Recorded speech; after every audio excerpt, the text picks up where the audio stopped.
Lo que no dice la lección, como una contribución a la misma, creciendo en nuestra relación con Dios. La oración, lección 7. Desde la caída no sabemos obedecer, y la relación con Dios, nuestro Padre, con su Hijo y el Espíritu Santo es a través de la obediencia, como la de un esclavo, que cuando le habla a su Señor, su amo, responde, habla que tu siervo oye. O mande usted, como en la cultura mexicana. Con la caída también aparecieron diferentes culturas, diferentes modos de pensar y de vivir. Antes de la caída, Dios estableció un modo de pensar para sus hijos y por ende el modo de vivir. Sean fecundos, es decir, productivos. En productividad no hay cabida para el entretenimiento, distracción ni procrastinar. En el Salmo 1, el primer versículo dice que no piense como el impío, el pecador ni el escarnecedor, y por ende no vivir como ellos. El segundo versículo nos dice cómo. Primero, aprender a obedecer, obediencia, y como consecuencia su aplicación, sirviendo, dice, sino que en la ley de Jehová está su delicia, y en su ley medita de día y de noche. En la oración de Jesucristo, antes del amanecer, la aplicación de lo que le dice que va a hacer es sirviendo al que está en necesidad como al que no está en necesidad.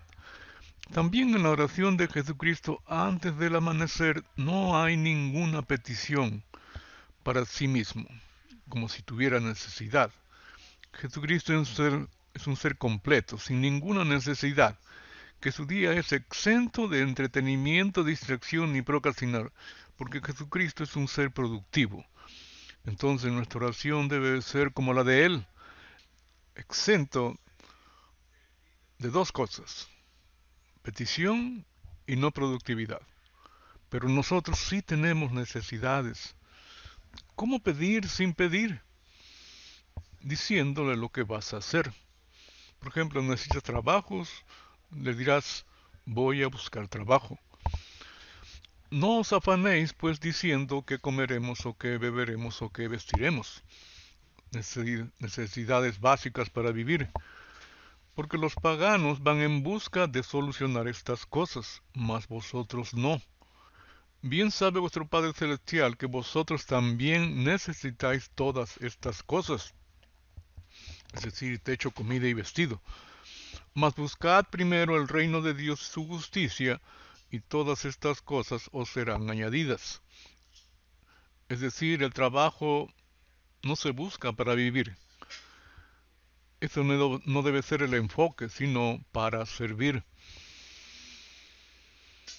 En el Salmo 37, el verso 5 en adelante dice así: Encomienda a Jehová tu camino, es decir, dile tu plan del día, lo que vas a hacer. Haz lo que debes de hacer, sirviendo. Es claro que los días suceden situaciones imprevistas, mas no se reacciona si no se responde. Continúa el versículo diciendo, y confía en Él y Él hará. Es decir, tu día va a salir como se lo dijiste. Deja a Dios lo que no puedes hacer. Si persistimos en caminar así, exhibirá tu justicia como la luz y tu derecho como el mediodía. Guarda silencio ante Jehová y espera en él. No te alteres con motivo del que prospera en su camino, por el hombre que hace maldades. Lo de Elías es excepcional, pero es lo que enfrentamos cada día tras bambalinas. El enemigo no ha cambiado de método. Utiliza el miedo, la manipulación y la subyugación. Hay un método infalible para contrarrestar todas las chances del enemigo, que Santiago lo pone así. Someteos pues a Dios, resistid al diablo y huirá de vosotros. Nuestro Señor Jesucristo, como siempre, es nuestro ejemplo. Él vivió crisis inimaginables. Nos muestra paso a paso el desarrollo en detalle para adaptar esta fórmula a nuestra vida. Voy a mostrar el resultado. Dice, El diablo se apartó entonces de Jesús y llegaron los ángeles para servirle.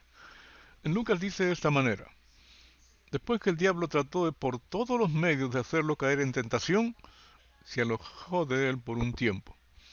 Es en este relato, desde el bautismo de Juan, nos muestra cómo se sometió a Dios, su Padre. Y también nos dice qué poder utilizó para resistir al diablo. Es claro que utilizó un poder que también está a nuestro alcance. Aunque la palabra tiene poder, pero no me refiero a ese poder. Cuando Jesucristo envía a sus discípulos a predicar a su propia gente, a las ovejas perdidas de la casa de Israel, que el reino de los cielos se ha acercado, los equipa diciéndoles: a estos dos envió Jesús y les dio instrucciones diciendo: por camino de gentiles no vayáis, y en ciudad de samaritano no entréis, sino id antes a las ovejas perdidas de la casa de Israel. Y yendo, predicad diciendo: el reino de los cielos se ha acercado. Sanad enfermos, limpiad leprosos, resucitad muertos, echad fuera demonios, de gracia recibisteis, dad de gracia. Siendo discípulos, la prédica del reino se circunscribe a su propia gente, a su propia iglesia. Además, por el aprendizaje de esta enseñanza se les otorga potestad, autoridad para sanar, limpiar, resucitar y sacar. Por nuestra relación personal con el Espíritu Santo, que es lo que necesariamente hemos de recibir,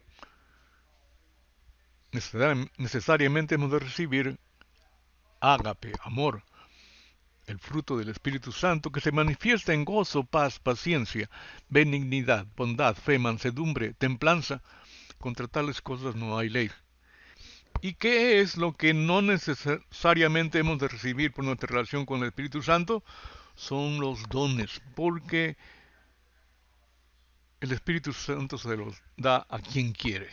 Dice: pero todas estas cosas las hace uno y el mismo Espíritu, repartiendo a cada uno en particular como Él quiere. Dios ha provisto de todo para ser seres completos, de restaurar en nosotros lo que perdimos en la caída: santidad, Dios en nosotros, dominio, hijos del reino, y Edén, caminar en su presencia, aquí y ahora. Así que, hermanos, teniendo libertad para entrar en el lugar santísimo por la sangre de Jesucristo. Esto es lo que dice la Escritura cuando piden que les enseñe a orar. Aconteció que estaba Jesús orando en un lugar, y cuando terminó, uno de sus discípulos le dijo: Señor, enséñanos a orar como también Juan enseñó a sus discípulos. Podemos notar que únicamente maestros hacen discípulos. Consideraba a Juan como maestro que había enseñado a orar a sus discípulos. Jesucristo enseña a sus discípulos que toda oración es dirigida al Padre. Y les dijo: cuando oréis, decid: Padre nuestro. Es decir, en tu oración al Padre, trae a otros contigo, que al decirle al Padre reconocemos que somos sus hijos. Es el acercarse a Él como hijos, que estás en los cielos, así de cerca está, que nos oye. Porque, ¿qué nación grande hay que tenga un Dios tan cerca de ella como está el Señor, nuestro Dios, siempre que le invocamos? Santificado sea tu nombre. Es decir, nos acercamos a Él en adoración, dicen Hebreos con respecto al acercarnos al Padre. Por tanto, ofrezcamos continuamente mediante Él sacrificio de alabanza a Dios, es decir, el fruto de labios que confiesan su nombre. Venga a tu reino. Esta es la única petición en esta oración. Lucas no dice por qué, pero Mateo dice para qué: para hacer tu voluntad aquí en la tierra, así como tú la haces en el cielo.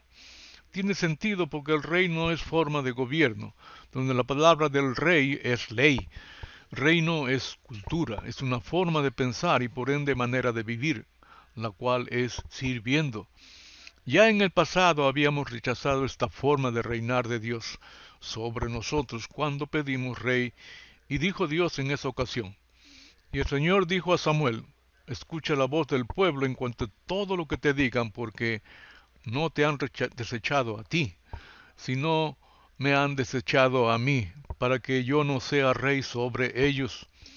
Un reino, su reino, es del cual no hay súbditos. Es un reino de reyes y reinas sirvientes. Danos el pan de cada día, no nos metas en tentación, y líbranos de todo mal.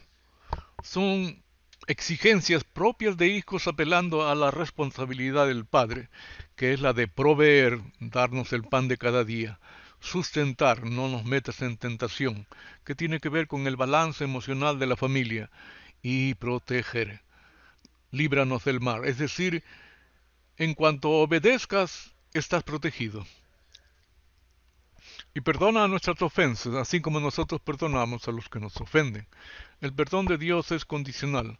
Además, misericordia antecede al perdón y lo siguiente es importante porque termina como empezó, en completa adoración, porque tuyo es el reino, tuyo es el poder y tuya es la gloria.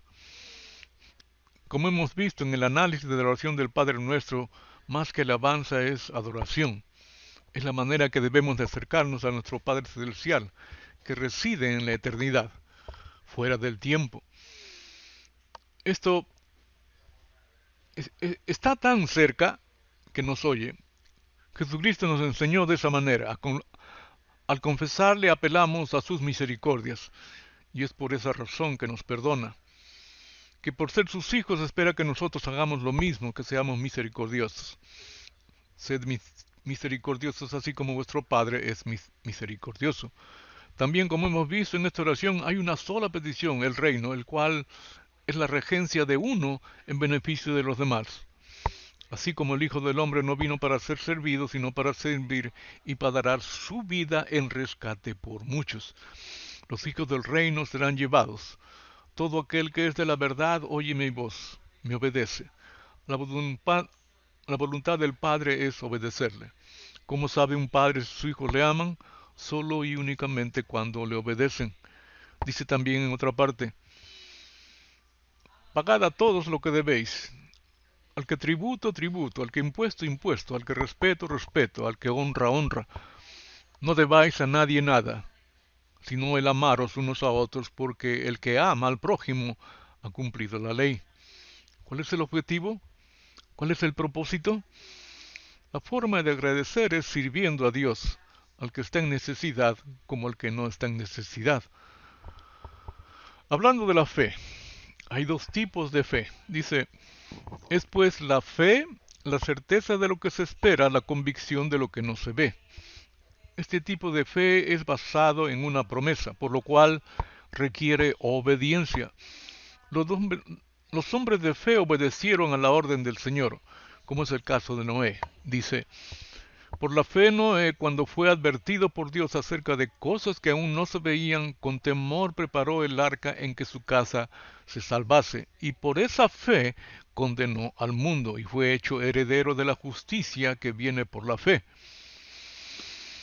En otra parte también dice en relación al otro tipo de fe. Y si tuviera el don de profecía y entendiera todos los misterios y todo conocimiento, y si tuviera toda la fe como para trasladar montañas, pero no tengo amor, nada soy. Este es el otro tipo de fe. No es como la anterior, es mundanal. En la vida del Señor todo iba bien y oraba todos los días antes del amanecer. En la cruz pareciera que todo iba mal, pero todo iba bien, porque iba a morir por nosotros. Cuando nos acercamos a Dios implica que debemos de obedecerle, porque Él tiene autoridad sobre nosotros a través de normas, reglas, leyes, estatutos. Pero cuando nos acercamos al Padre, nos acercamos como hijos que le amamos, dice el Señor Jesucristo. Para que el mundo vea que amo al Padre, hago estrictamente como el Padre me ha ordenado. El orar con fe significa caminar cada día de nuestra vida basado en una promesa, que esperamos con certeza que la hemos de recibir. Hasta aquí nuestra contribución a la lección.